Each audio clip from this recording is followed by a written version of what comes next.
આપણી મત્સ્ય પુરાણના 24મા દિવસની કથાને આગળ વધારીએ.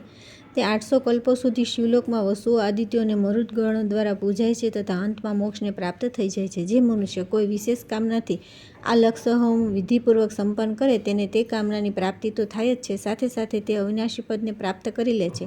આનું અનુષ્ઠાન કરવાથી પુત્રાર્થીને પુત્રની પ્રાપ્તિ થાય છે, ધનાર્થીને ધન મળે છે, ભયાર્થીને સુંદર પત્ની, કુમારી કન્યાને સુંદર પતિ, રાજ્યભ્રષ્ટ રાજાને રાજ્ય પ્રાપ્ત થાય છે. આ પ્રમાણે મનુષ્ય જે વસ્તુની અભિલાષા કરે છે તેને તે પ્રચુર માત્રામાં પ્રાપ્ત થઈ જાય છે. જે નિષ્કામ ભાવે આનું અનુષ્ઠાન કરે છે તે પરબ્રહ્મને પ્રાપ્ત થઈ જાય છે. મુને પ્રયત્નપૂર્વક આપેલી આહુતિઓ, દક્ષિણાઓ અને ફળની દ્રષ્ટિથી બ્રહ્માએ કોટી હોમને આ લક્ષ હોમથી 100 ગણો અધિક ફળદાયક કહ્યો છે. આમાં પણ ગ્રહોનું અને દેવોનું આહ્વાન, વિસર્જન, સ્નાન તથા દાનમાં પ્રયુક્ત થનારા હોમ મંત્રો પૂર્વવત જ છે. માત્ર કુંડ, મંડપ અને વેદીમાં થોડી વિશેષતા છે તે હું બતાવું છું. આ કોટી હોમમાં બધી બાજુથી ચોકોર 4 હાથના પરિમાણનો કુંડ બનાવવો જોઈએ. તે 2 યોનિમુખો અને 3 મેખલાઓનો હોય છે. પ્રથમ મેખલા 2 આંગળ ઊંચી બનાવવી જોઈએ, બીજી મેખલા 3 આંગળ ઊંચી કરવી અને ત્રીજી મેખલા ઊંચાઈ અને પહોળાઈમાં 4 આંગળની હોવી જોઈએ. પહેલી 2 મેખલાઓની પહોળાઈ તો 2 આંગળની જ બરાબર માનવામાં આવે છે. એમની ઉપર એક વેદ લાંબી અને 6-7 આંગળ પહોળી યોનિ હોવી જોઈએ. તેનો મધ્ય ભાગ કાચબાની પીઠની જેમ ઊંચો અને બંને પાર્શ્વભાગ 1 આંગળ ઊંચો હોય તો હાથીના હોઠ જેવી લાંબી અને છિદ્ર ઘી પડવાનો માર્ગ યુક્ત હોય. બધા જ કુંડોમાં આવી જ યોનિનું લક્ષણ હોવું જોઈએ. યોનિ બધી મેખલાઓની ઉપર પીપળાના પાન જેવી હોવી જોઈએ. કોટી હોમમાં 4 વેદ લાંબી, ચારે બાજુથી ચોકોર અને 3 પરિધિઓવાળી એક વેદી હોવી જોઈએ. પરિધિઓનું પ્રમાણ તથા વેદીઓની ઊંચાઈ પહેલાં કહેવામાં આવી છે. પછી 16 હાથ લાંબા પહોળા મંડપની રચના કરવી જેમાં ચારે દિશાઓમાં દરવાજા હોય. યજમાને પૂર્વ દ્વાર પર ઋગ્વેદના પરગામી બ્રાહ્મણને, દક્ષિણ દ્વાર પર યજુર્વેદના જ્ઞાતાને, પશ્ચિમમાં સામવેદીને અને ઉત્તર દ્વાર પર અથર્વવેદીને નિયુક્ત કરે. આ ઉપરાંત વેદ અને વેદાંગોના જ્ઞાતા 8 બ્રાહ્મણોને હોમ કરવા માટે નિયુક્ત કરવા જોઈએ. આ પ્રમાણે આ કાર્યમાં 12 બ્રાહ્મણોને નિયુક્ત કરવાનું વિધાન છે. આ બધા બ્રાહ્મણોનું વસ્ત્ર, આભૂષણ, પુષ્પમાળા, ચંદન વગેરે સામગ્રીઓ દ્વારા પૂર્વવત ભક્તિપૂર્વક પૂજન કરવું જોઈએ. કાર્યનો આરંભ થયા પછી પૂર્વદ્વાર પર સ્થિત ઋગ્વેદી બ્રાહ્મણ ઉત્તરાભિમુખ થઈને પરમ માંગલિક રાત્રિ સૂક્ત, પવમાન સૂક્ત તથા અન્ય શાંતિ સૂક્તોના પાઠ કરતો રહે. દક્ષિણ દ્વાર પર સ્થિત શ્રેષ્ઠ યજુર્વેદી બ્રાહ્મણે શક્તિ સૂક્ત, શક્ર સૂક્ત, સોમ સૂક્ત, કુષ્માંડ સૂક્ત તથા શાંતિ સૂક્તના પાઠ કરવા જોઈએ. પશ્ચિમ દ્વાર પર સ્થિત સામવેદી બ્રાહ્મણ સુપર વૈરાજ અગ્રે આ ઋચાઓ, રુદ્ર સંહિતા, જ્યેષ્ઠ સામ તથા શાંતિ પાઠોનું ગાન કરે. ઉત્તર દ્વાર પર નિયુક્તિ અર્થવેદી બ્રાહ્મણ શાંતિ સૂક્ત, સૂર્ય સૂક્ત, માંગલિક, શકુની સૂક્ત, પૌષ્ટિક તથા મહારાજ્યના પાઠ કરે. મુનિ શ્રેષ્ઠ આમાં પણ 5 અથવા 7 બ્રાહ્મણો દ્વારા હવન કરાવવો જોઈએ. સ્નાન અને દાન માટે તે જ મંત્ર કહેલો છે. આમાં પણ લક્ષહોમમાં માત્ર વસોધરાનું વિધાન વિશેષ હોય છે. જે મનુષ્ય આ પ્રમાણે કોટી હોમનું વિધાન કરે છે તે આ લોકમાં સંપૂર્ણ કામનાઓને પ્રાપ્ત કરી લે છે અને મૃત્યુ પછી વિષ્ણુલોકમાં જાય છે. જે મનુષ્ય 3 પ્રકારના ગ્રહ યજ્ઞોના પાઠ અથવા શ્રવણ કરે છે તે સમસ્ત પાપોથી વિશુદ્ધ થઈ જાય છે અને અંતમાં તે ઇન્દ્રલોકમાં ચાલ્યો જાય છે. ધર્મજ્ઞ મનુષ્ય 18,000 અશ્વમેધ યજ્ઞોના અનુષ્ઠાનથી જે ફળ પ્રાપ્ત કરે છે તે ફળ કોટી હોમ નામક યજ્ઞથી પ્રાપ્ત થઈ જાય છે. શિવજીએ સાચું જ કહ્યું છે કે કોટી હોમના અનુષ્ઠાનથી હજારો બ્રહ્મહત્યા અને અબજો ભ્રૂણ હત્યા જેવું મહાપાતક નષ્ટ થઈ જાય છે. નારદ, જો વશીકરણ, અભિચાર તથા ઉચ્ચાટન વગેરે કામ્ય કર્મોનું અનુષ્ઠાન કરવું હોય તો પ્રથમ નવગ્રહ યજ્ઞ કરીને પછી કામ્ય કર્મ કરવા જોઈએ, અન્યથા તે કામ્ય કર્મ વિફળ થાય છે. તેથી પહેલાં આયુધ હોમનું સંપાદન કરવું યોગ્ય છે. ઉચ્ચાટન અને વશીકરણ કર્મમાં કુંડ ગોળાકાર બનાવવો જોઈએ. તેનો વ્યાસ 1 અરિત ન હોય, તેને 3 મેખલાઓ અને 1 મુખ હોય. આ કાર્યમાં મધ, ગોરોચન, ચંદન, અગુરુ અને કુમકુમથી અભિષિક્ત કરેલી પલાશની સમિધાઓ શ્રેષ્ઠ છે. મધ અને ઘીવાળી બીલી અને કમલ પુષ્પના હવનનું વિધાન છે. બ્રહ્માજીએ સદા 10,000 આહુતિઓનું જ વિધાન કહ્યું છે. ધર્મજ્ઞ યજમાને વશીકરણ કર્મમાં સુમિત્રિયા ન આપ ઔષધય આ મંત્રથી હવન કરવો જોઈએ. આ કાર્યમાં કળશ સ્થાપન અને અભિષેચન કરવાનું નથી. યજમાન સર્વૌષધિ મિશ્રિત જળથી સ્નાન કરીને શ્વેત વસ્ત્ર અને શ્વેત પુષ્પોની માળા ધારણ કરી લે અને સોનાના હારોથી બ્રાહ્મણોની પૂજા કરે તથા તેમને મહીન વસ્ત્ર અને સ્વર્ણ વિભૂષિત શ્વેત રંગની ગાયો પ્રદાન કરે. આ પ્રમાણે વિધિપૂર્વક સંપન્ન કરવામાં આવેલ આ પાપનાશક હવન વશમાં ન આવનારી શત્રુઓની પૂરી સેનાઓને વશીભૂત કરી દે છે અને શત્રુને મિત્ર બનાવી દે છે.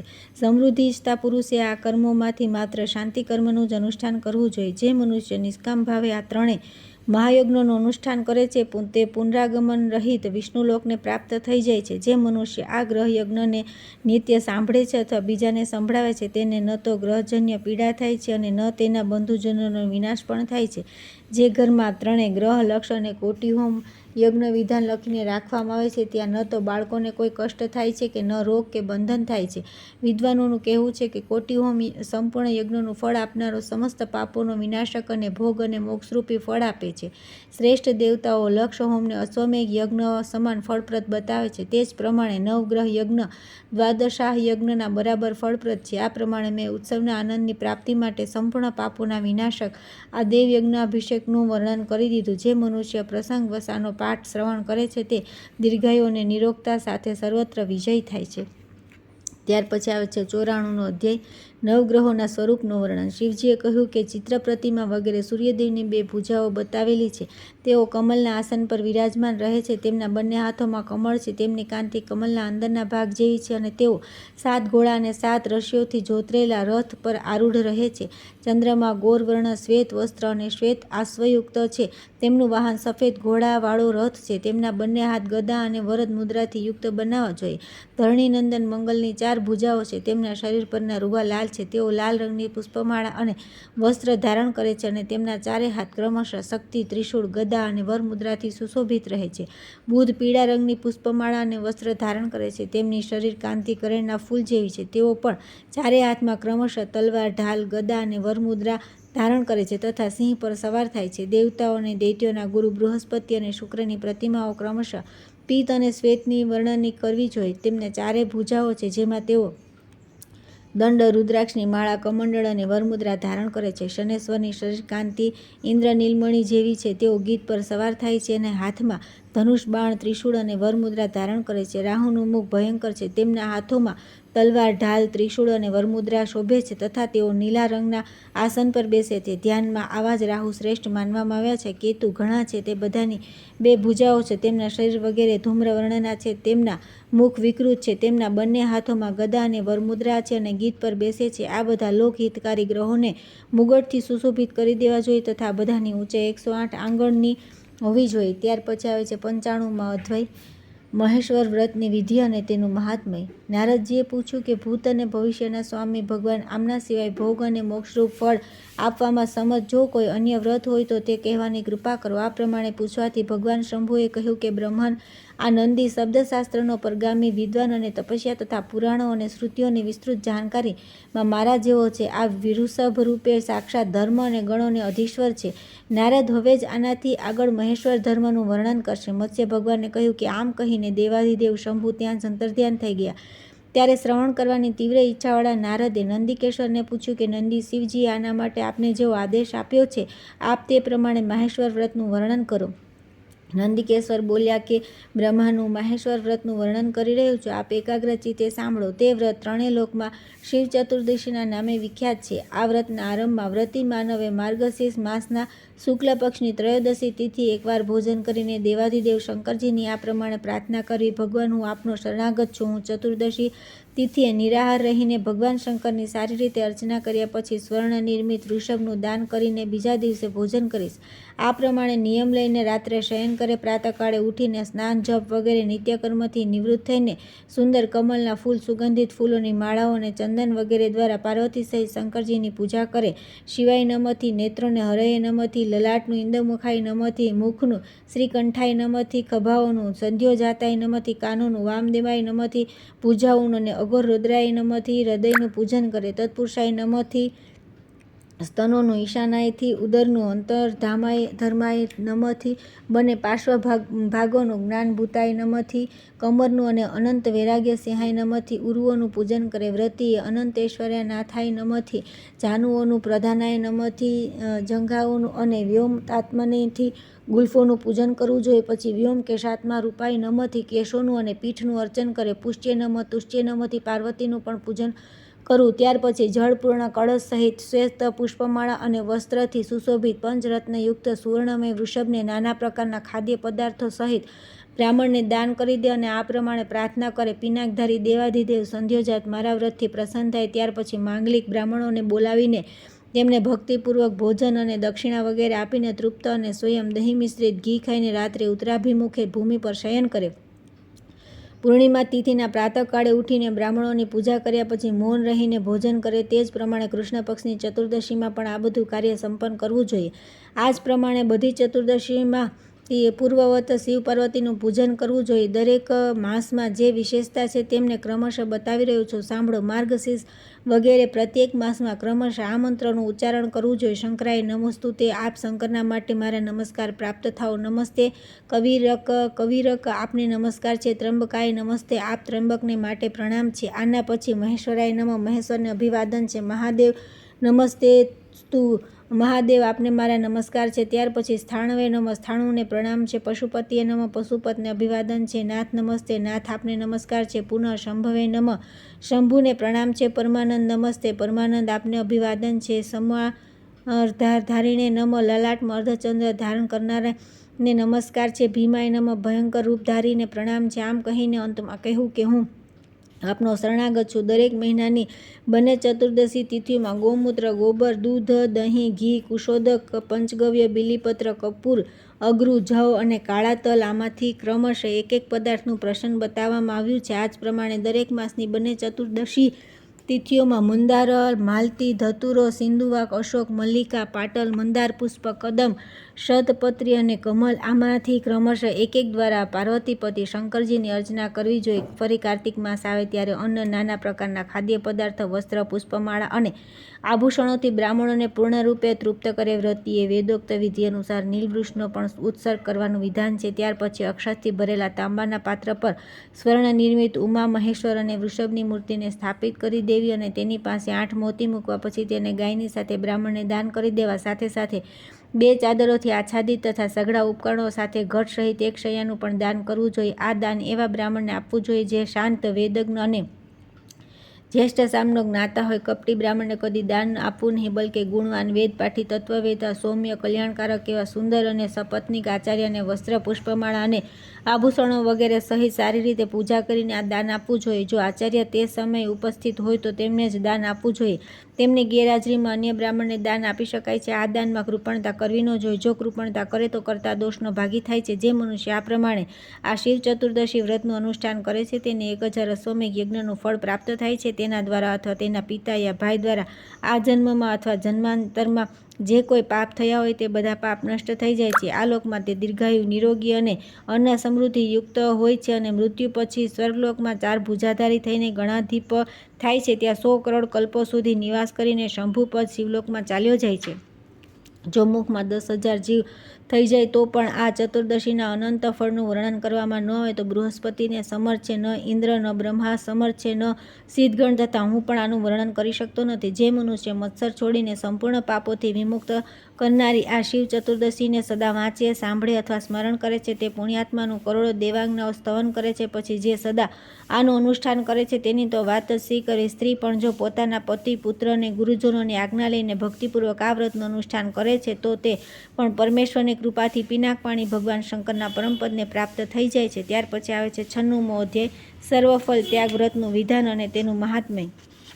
નંદિકેશ્વરે કહ્યું કે નારદજી, હવે કર્મફળ ત્યાગ નામક વ્રતનું જે મહત્વ છે તે સાંભળો. તે આલોકમાં સંપૂર્ણ કામનાઓના ફળને આપનાર અને પરલોકમાં અક્ષય ફળદાયક છે. મુનિ, મંગલમય માર્ગશીર્ષ માસમાં શુક્લ પક્ષની તૃતીયા, અષ્ટમી, દ્વાદશી અને ચતુર્દશી તિથિએ બ્રાહ્મણ દ્વારા સ્વસ્તિ વાચન કરાવીને આ વ્રતનો આરંભ કરવો જોઈએ. આ જ પ્રમાણે આ વ્રત અન્ય પુણ્યપ્રદ મહિનાઓમાં પણ કરી શકાય છે. તે સમયે પોતાની શક્તિ અનુસાર બ્રાહ્મણોને ખીરનું ભોજન કરાવીને દક્ષિણા આપવી જોઈએ.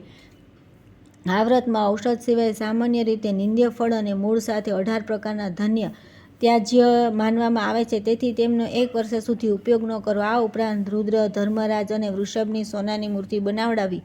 આ પ્રમાણે યથાશક્તિ કુષ્માંડ, બીજોરા, લીંબુ, વાર્તા, કઠહલ, આમ, આમળા, રીંગણ, ફણસ, કોઠું, તરબૂચ, પનિયાર, બીલું, પીપલ, બોર, જમીરી, લીંબુ, કેળા, ગંભારી, દાડમ, આ 16 પ્રકારના ફળ પણ સોનાના બનાવડાવવા. મૂળા, આમળા, જાંબુ, આંબલી, કરમદા, કંકોલ, ઇલાયચી, તુંડીર, કરીણ, ઇન્દ્રજવ, શમી, ગુલર, નાળિયેર, દ્રાક્ષ અને બંને બૃહતિ આ 16ને પોતાની શક્તિ અનુસાર ચાંદીના બનાવડાવવા જોઈએ. વ્રત કરનાર પોતાની સંપત્તિ પ્રમાણે તાડ, ફળ, અગત્ય ફળ, પિંડાર, ગંભારી, ફળ, સુરણ, રતાળુ, ધતુરા, કાકડી, તેજપાત, શેમળના ફળ, કેરી, નિષ્પાક, મહુડો, વડ, મગ, પરવળ આ 16 તાંબાના બનાવવા. ત્યાર પછી વસ્ત્રથી સુશોભિત 2 કળશ સપ્તધાન્યની ઉપર સ્થાપિત કરે તે 3 ભોજન પાત્રથી યુક્ત હોય અને તેની ઉપર ધર્મરાજ, રુદ્ર અને વૃષભની સોનાની મૂર્તિ મૂકવી. પછી 2 વસ્ત્રોથી સુશોભિત એક શૈયા પણ મૂકવી. પછી તે જ શુભ દિવસે બધી વસ્તુઓ એક ગાયની સાથે કોઈ શાંત અને પરિવારવાળા બ્રાહ્મણની પૂજા કરીને દાન કરી દેવી. પછી આ પ્રમાણે પ્રાર્થના કરવી: જે રીતે બધા ફળોમાં કરોડો દેવતા નિવાસ કરે છે તે જ પ્રમાણે સર્વ ફળ ત્યાગ વ્રતના અનુષ્ઠાનથી શિવજીમાં મારી ભક્તિ થાય. જેમ શિવ અને ધર્મ બંને સદા અનંત ફળ આપનારા છે, તેથી આ દાનથી તેઓ બંને મારા માટે વરદાયક થાય. જે પ્રમાણે શિવ ભક્તોને સદા અનંત ફળની પ્રાપ્તિ થાય છે તે જ પ્રમાણે મને પ્રત્યેક જન્મમાં અનંત ફળની પ્રાપ્તિ થાય છે. જેમ હું બ્રહ્મા, વિષ્ણુ, શંકર અને સૂર્યમાં કોઈ મતભેદ માનતો નથી, તે જ પ્રમાણે વિશ્વાત્મા ભગવાન શંકર સદા મારા માટે કલ્યાણકારી થાય. આ પ્રમાણે આભૂષણોથી અલંકૃત કરીને તે બધા પદાર્થો બ્રાહ્મણને દાન કરી દેવા. જો સંપત્તિ રૂપી સામર્થ્ય હોય તો બધી વસ્તુઓથી યુક્ત શૈયા પણ આપવી જોઈએ. જો તે ન થઈ શકે તો પૂર્વોક્ત ફળોનું જ વિધિપૂર્વક દાન કરવું. ત્યાર પછી શિવ અને ધર્મરાજની સોનાની મૂર્તિ બંને કળશોની સાથે બ્રાહ્મણને દાન કરીને સ્વયં મૌન રહીને તેલ વિનાના પદાર્થોનું ભોજન કરવું. પછી યથાશક્તિ અન્ય બ્રાહ્મણોને પણ ભોજન કરાવવાનું વિધાન છે.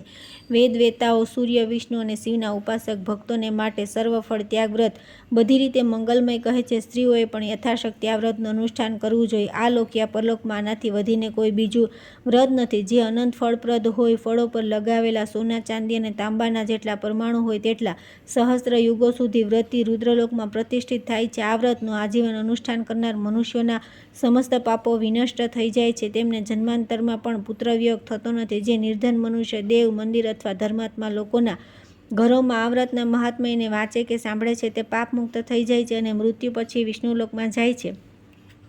ત્યાર પછી આવે છે 97મો અધ્યાય, આદિત્યવાર કલ્પનું વિધાન અને મહાત્મ્ય. નારદજીએ પૂછ્યું કે નંદીશ્વર, હવે જે વ્રત મૃત્યુલોકવાસી લોકોને માટે આરોગ્યપ્રદ, અનંત ફળ આપનાર અને શાંતિકારક હોય તેનું વર્ણન કરો. નંદિકેશ્વરે કહ્યું કે નારદજી, વિશ્વાત્મા ભગવાનનું જે પરબ્રહ્મ સ્વરૂપ સનાતન તેજ છે તે જગતમાં સૂર્ય, અગ્નિ અને ચંદ્રમા દ્વારા 3 ભાગમાં વિભક્ત થઈને સ્થિત છે.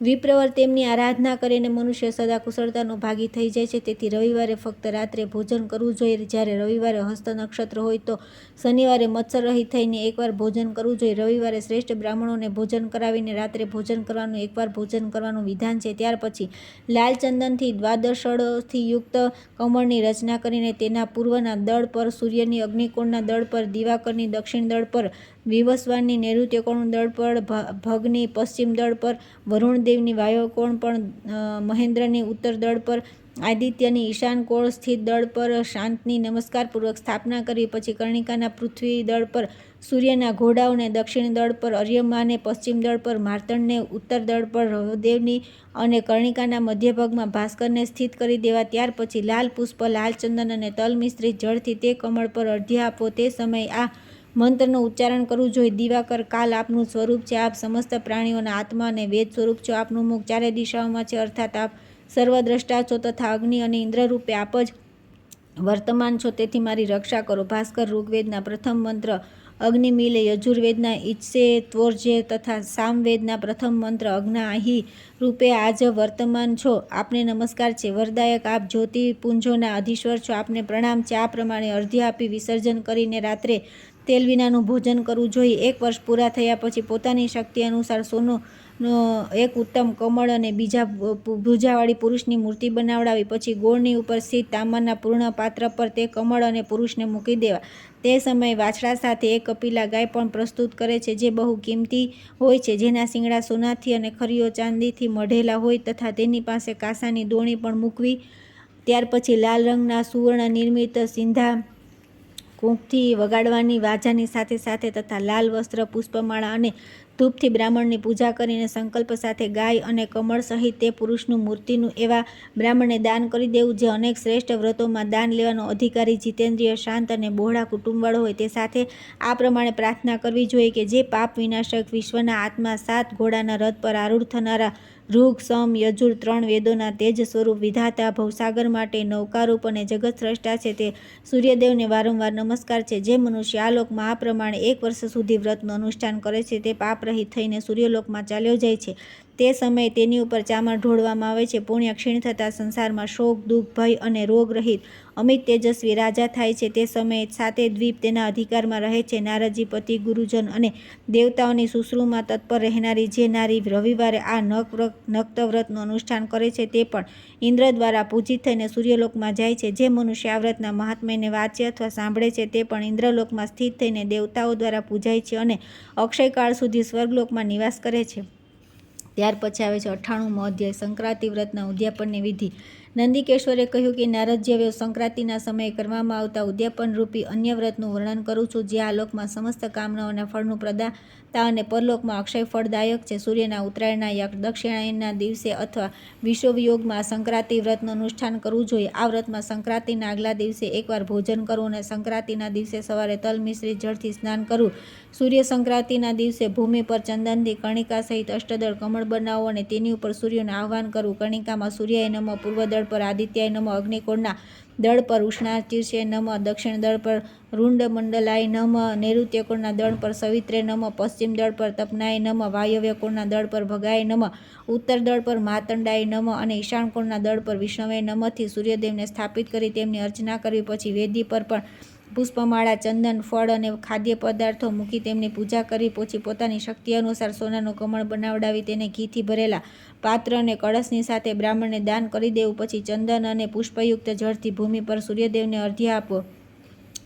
અર્ધ્ય મંત્ર આ પ્રમાણે છે: અનંત આપ જ વિશ્વ છો, વિશ્વ આપનું સ્વરૂપ છે, આપ વિશ્વમાં સર્વાધિક તેજસ્વી, સ્વયં ઉત્પન્ન થનારા ધાતા અને ઋગ્વેદ, સામવેદ અને યજુર્વેદના સ્વામી છો. આપને વારંવાર નમસ્કાર છે. આ પ્રમાણે દરેક મહિનામાં બધું કાર્ય કરવું જોઈએ, અથવા જો આવું ન કરી શકાય તો વર્ષની સમાપ્તિના દિવસે આ કાર્ય 12 વખત કરવું.